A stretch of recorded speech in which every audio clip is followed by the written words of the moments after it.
कक्षा 12 के गणित में आज हम शुरुआत कर रहे हैं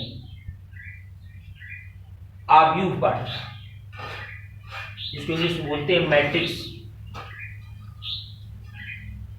आव्यूह देखें, आव्यूह को परिभाषित कैसे करते हैं।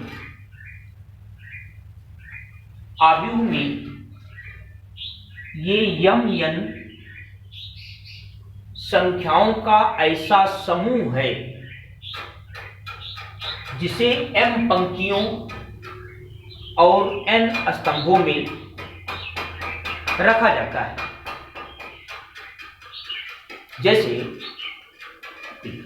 जैसे मान लो ऐसे लिखा हुआ है A B C, मान लिखा है P है, Q है, R। अब यहां देख, यहां पर आपने दो पंक्ति लिया है, तीन स्तंभ लिया है और एक कोष्ठक में रखा गया है, तो इसको कहते हैं आव्यूह। इसको हम इस तरह से निरूपित करेंगे कि ये 2/3 कोटि का है। मतलब जितने पंक्ति होंगे उसको हम पहले लिखेंगे, जितने स्तंभ होंगे मतलब कॉलम होंगे उसको हम बाद में लिखेंगे। इसको कहेंगे 2/3 कोटि का है मैट्रिक्स। और ये जो इसमें लिखे जाते हैं अंदर, ये इसके अवयव कहलाते हैं। ये सब मैट्रिक्स के अवयव। इसको हम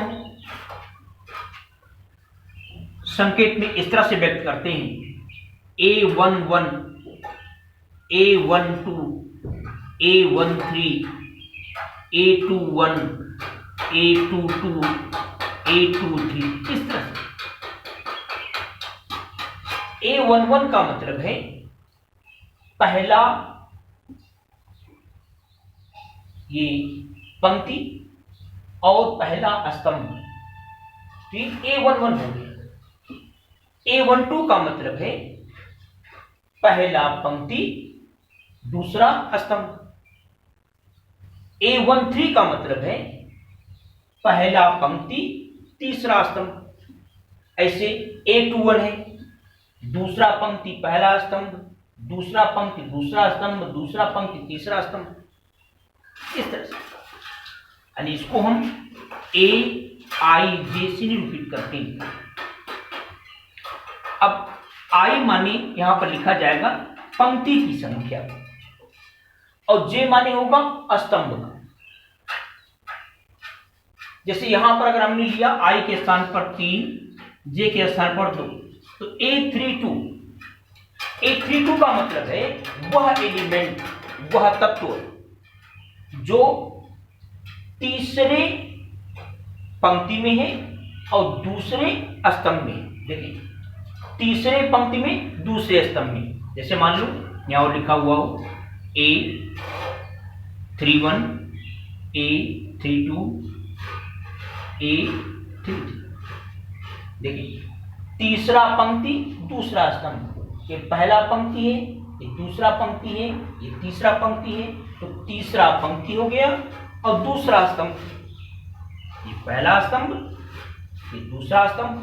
तो देखिए, तीसरे पंक्ति और दूसरे स्तंभ में कौन तत्व आ रहा है? ये तो कहलाएगा A32। अब देखें तो ये हमने कोटि भी बताया कि जैसे ये 2x3 कोटि का, 2/3 कोटि का है। इसकी बात करो, ये 3/3 कोटि का है, क्योंकि 3 पंक्ति हैं और 3 स्तंभ है।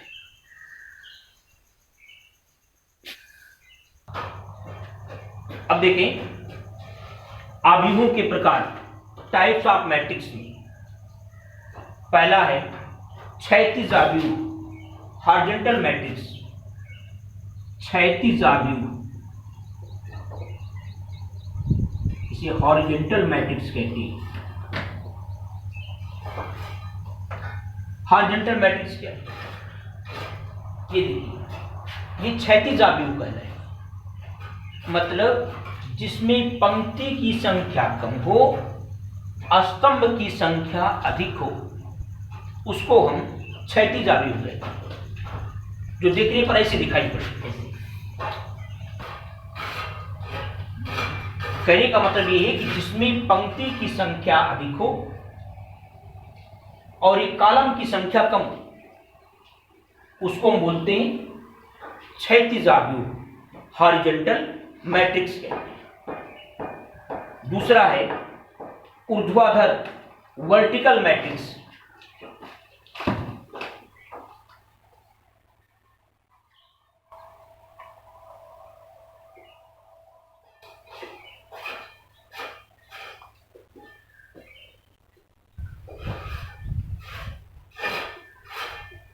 ऊर्ध्वाधर, वर्टिकल मैट्रिक्स।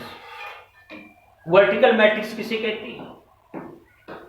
ऐसा मैट्रिक्स जिसमें रो कम हो,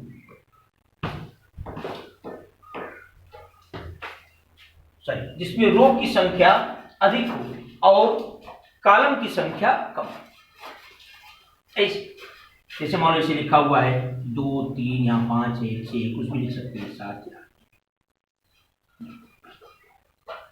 जिसमें देखिए पंक्ति संख्या ज्यादा है और ये जो कॉलम है, जो स्तंभ है, इसकी संख्या कम है, तो इसको हम कहते हैं ऊर्ध्वाधर अवयव। जैसे खड़ा खड़ा दिखाई पड़े पिलर की तरह। और देखें वर्ग अवयव, स्क्वायर मैट्रिक्स क्या होता है? स्क्वायर मैट्रिक्स, वर्ग अवयव,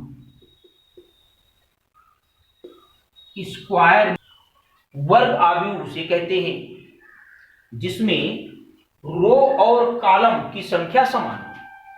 जैसे यहां पर लिया गया है, देखिए 3 रो हैं और 3 ही कॉलम है, तो अगर रो व कॉलम की संख्या समान हो तो उसको कहते हैं वर्ग अवयव, स्क्वायर मैट्रिक्स कहते हैं।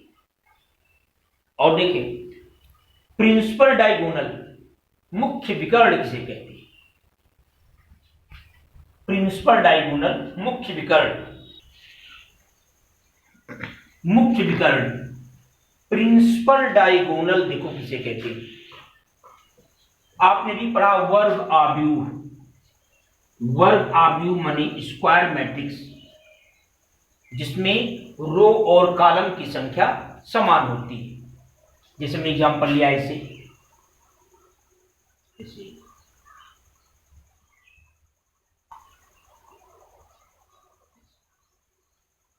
अब देखिए इसमें अगर आप A11 लें, A22, A33, मतलब ऐसे एलिमेंट्स को लें जो समान रो और समान कॉलम पर स्थित हो। जैसे A11 कौन है? ये पहला रो पहले कॉलम। A22 कौन है? दूसरा रो दूसरा कॉलम। A33 तीसरा रो तीसरा कॉलम। यानी इस स्क्वायर मैट्रिक्स के हम उन एलिमेंट्स को लें जो समान रो और समान कॉलम पर हो, तो ये एलिमेंट्स आपको मिल जाएंगे और ये एलिमेंट्स से होकर के जो डायगोनल जाता है, जो विकर्ण जाता है, उसी को कहते हैं मुख्य विकर्ण, प्रिंसिपल डायगोनल। और इसको हम मुख्य विकर्ण के अवयव कहते हैं, एलिमेंट्स ऑफ प्रिंसिपल डायगोनल कहते हैं। अब देखिए इसके बाद पंक्ति अवयव क्या होता है? Row matrix. पंक्ति अवयव, रो मैट्रिक्स किसे कहते हैं? एक ऐसा अवयव जिसमें केवल एक रो हो, एक पंक्ति हो। जैसे ऐसे लिखा हो,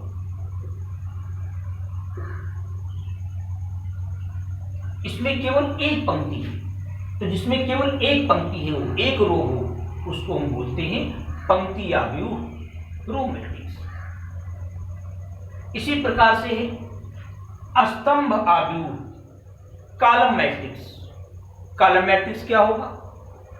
ऐसा आव्यूह जिसमें केवल एक ही कॉलम हो, ऐसे ऐसे लिखिए, इसमें केवल एक कॉलम है, जिसको बोलेंगे स्तंभ आव्यूह कॉलम मैट्रिक्स। फिर देखें इकाई अथवा तत्समक आव्यूह किसे कहते हैं? इकाई अथवा तत्समक आव्यूह क्या होता है? एक ऐसा आव्यूह जिसका प्रिंसिपल डायगोनल यानी मुख्य विकर्ण के सारे एलिमेंट्स केवल एक हों, एक एक एक हों, ऐसे, और बाकी सारे एलिमेंट्स शून्य हों।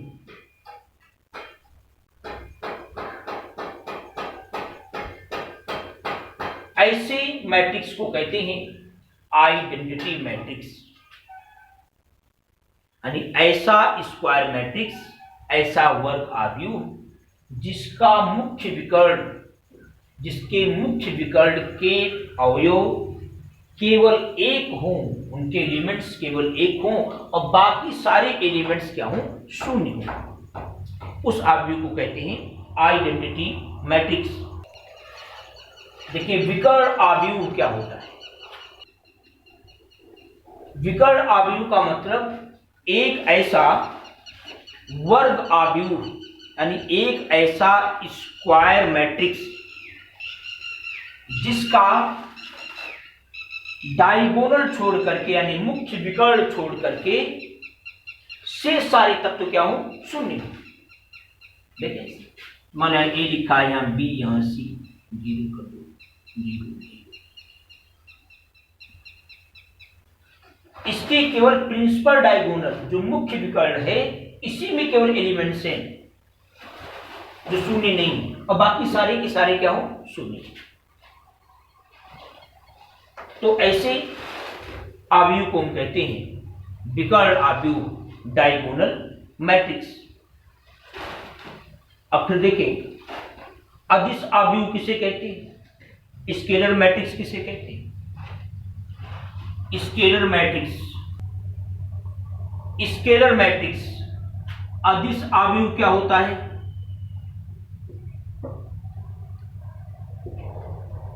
एक ऐसा डायगोनल मैट्रिक्स जिसके सारे एलिमेंट्स इक्वल। जैसे आप देखो इसी विकर्ण आव्यूह को अगर हम ऐसे लिखते हैं ए ए ए, ये विकर्ण आव्यूह है क्योंकि विकर्ण को छोड़ करके शेष सारे एलिमेंट शून्य हैं। लेकिन इस विकर्ण के जितने एलिमेंट्स हैं अगर ये इक्वल हो, अगर ये बराबर हो, तब उसको हम कहते हैं स्केलर मैट्रिक्स अदिश आव्यूह। इसके बाद है अपर ट्रायंगुलर मैट्रिक्स ऊपर त्रिभुजीय आव्यूह। ये देखिए क्या ऊपर त्रिभुजीय आव्यूह,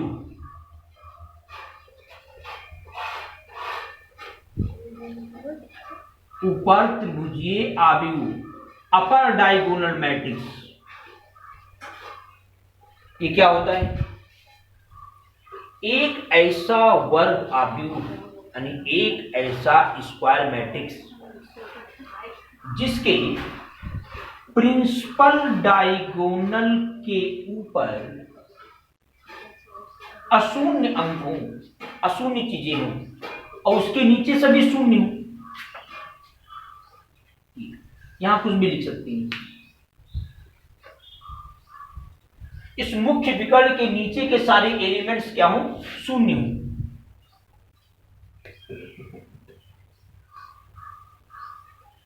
लेकिन मुख्य विकर्ण के ऊपर ना हो ऐसा, जिसको हम कहते हैं ऊपर त्रिभुजीय अपर ट्रायंगुलर मैट्रिक्स। इसी प्रकार से निम्न त्रिभुजीय में क्या होगा?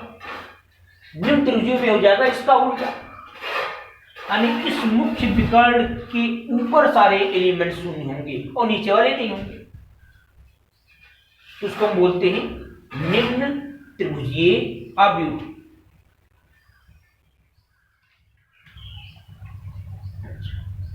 की समानता देखें, आव्यूहों की समानता क्या होती है?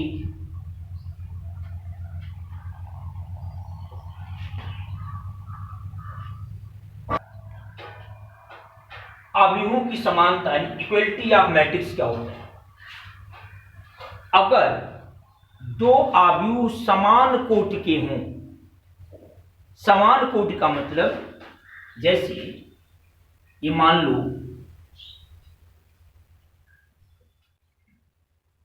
ये किस कोटि का देखें, इसमें 2 रो हैं और 3 कॉलम हैं, तो ये 2/3 कोटि का कहलाएगा। ऐसे दूसरा मैट्रिक्स है,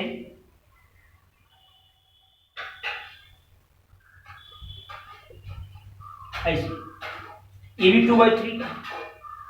तो समानता की बात तभी होगी जब दोनों का कोटि बराबर हो। इन दोनों का कोटि बराबर है और अगर ये मैट्रिक्स इस मैट्रिक्स के इक्वल है, ये मैट्रिक्स इस मैट्रिक्स के बराबर है, तो यह केवल तभी संभव होगा जब इसके संगत तत्व बराबर हों। संगत तत्व बराबर होने का मतलब a बराबर 2, ये b बराबर 2, c बराबर 4, d बराबर 5, e बराबर 6, f बराबर 7। आव्यूहों का योग देखें, आव्यूहों को तभी जोड़ा जा सकता है जब वे समान कोटि के हों, अन्यथा उनको जोड़ा नहीं जा सकता।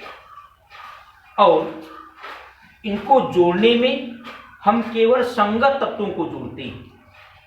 जैसे आप देखें, मान लो यहां लिखा है a b c है, मान लो b है, f है, g।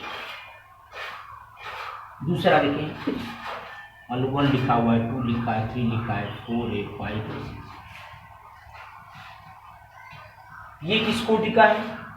क्योंकि इसमें 2 रो हैं, 3 कॉलम हैं, तो 2/3 कोटि का ये भी है। इसमें भी 2 रो 3 कॉलम है, तो 2/3 का कोटि का ये भी है। तो दोनों की कोटि समान है, तो इनको जोड़ना संभव है। तो जोड़ेंगे तो क्या आएगा? देखिए, इसमें संगत तत्व ही जुड़ते हैं, यानी इससे ये जुड़ेगा, यानी यहां लिखेंगे a+1, इससे ये जुड़ेगा b+2, इससे ये जुड़ेगा c+3, इससे ये जुड़ेगा e+4, f+5, g+6। और जोड़ने पर वही कोटि आएगा, वही ऑर्डर आएगा जो पहले आया था। ये भी 2/3 ऑर्डर का था, ये भी 2/3 ऑर्डर का था, और जोड़ने पर जो आव्यूह प्राप्त होगा, जो मैट्रिक्स प्राप्त होगा, वो भी उसी ऑर्डर का होगा, यानी 2/3 ऑर्डर का ही होगा। और देखें, योग का तत्समक क्या है?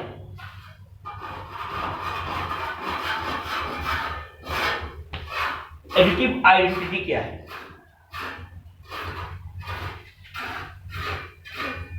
अगर मान लो यहां कोई मैट्रिक्स लिखा हो, इसमें अगर हम जोड़ते हैं शून्य मैट्रिक्स को, तो शून्य मैट्रिक्स को जोड़ने पर वही का वही रह जाएगा। जोड़कर देखें, 2 में 0 जोड़ेंगे 2 ही आएगा, इसमें ये जोड़ेंगे वही रह जाएगा। तो चूंकि इस मैट्रिक्स को जोड़ने पर, शून्य मैट्रिक्स को जोड़ने पर इसमें कोई परिवर्तन नहीं आया, इसलिए यह कहलाएगा एडिटिव इनवर्स आइडेंटिटी। जो 0 वाला है शून्य आव्यूह, ये क्या कहलाएगा? योज्य तत्समक कहलाएगा, यानी एडिटिव आइडेंटिटी कहलाएगा। अब देखिए, योज्य प्रतिलोम क्या है, एडिटिव इनवर्स क्या होगा? योज्य प्रतिलोम देखिए किसे कहते हैं, एडिटिव इनवर्स किसे कहते हैं? जैसे सामान्य रूप में संख्या में हम जानते हैं कि a है तो इसका एडिटिव इनवर्स होता है -a। अरे दो ऐसी संख्याएं उनको जोड़ने पर अगर शून्य आ जाए तो वे दोनों एक दूसरे के एडिटिव इनवर्स कहलाते हैं। तो यहां देखें, जैसे मान लो अगर a बराबर लिखा हो 2, 3, -4 या -5 लिखा हो और -a बराबर कोई पूछे, अवयव का ये नियम होता है कि अगर हम गुणा करेंगे किसी भी अंक से किसी भी चीज से गुणा करेंगे तो वही सारे एलिमेंट्स में गुणा हो जाएगा। यानी अगर a बराबर इतना है तो -a बराबर होगा -2, -3 +4 और 5। अब अगर हम a में -a को जोड़ें तो देखो क्या आएगा, यहां है 2, 3, -4, 5, यहाँ क्या है -2, -3, 4, सॉरी यहाँ -5 होगा, -5।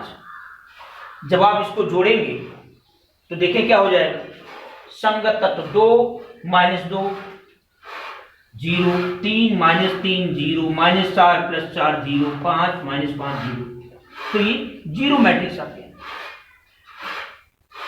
तो इसलिए A का एडिटिव इनवर्स -a होगा। और इसके कुछ गुण देख लेते हैं। अवयवों का जो योग है, जो मैट्रिक्स का जोड़ है, ये क्रम विनिमय नियम यानी कम्यूटेटिव लॉ का पालन करता है। मतलब अगर दो मैट्रिक्स हैं A और B, तो चाहे हम A में B को जोड़ें या हम B में A को जोड़ें, इसमें कोई परिवर्तन नहीं आता। इसी प्रकार से ये सहचर्य नियम का यानी एसोसिएटिव लॉ का भी पालन करता है, सहचर्य नियम का भी पालन करता है। मतलब अगर 3 मैट्रिक्स हों तो इसको हम ऐसे लिख सकते हैं, A धन B धन C, ये बराबर होगा A धन B धन C।